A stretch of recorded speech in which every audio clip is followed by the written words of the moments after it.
How to make bone marrow core touch imprints. You will need forceps, your slides, and a bone marrow core. When you obtain the bone marrow core biopsy from the patient, it may have clotted blood on the surface, and it's important to pick the clot off of the surface of the bone marrow.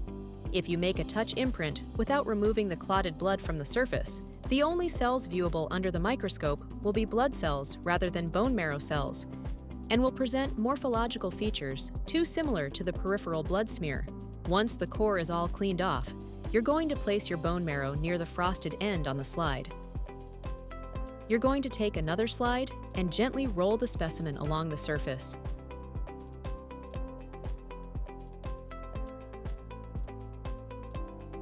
You can use the same slide to make multiple imprints or transfer the core onto another set of slides as needed.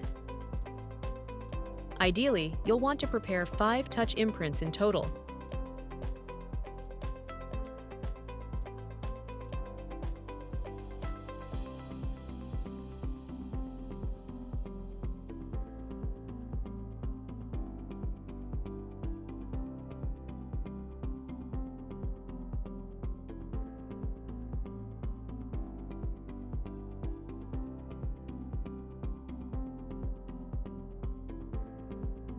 Let your slides dry, label, and voila!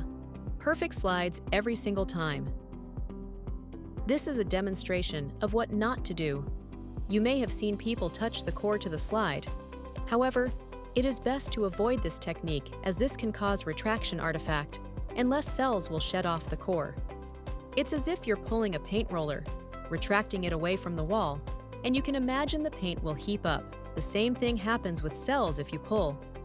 It is important to roll the bone marrow core, but be careful, as excess pressure can destroy or distort the cells.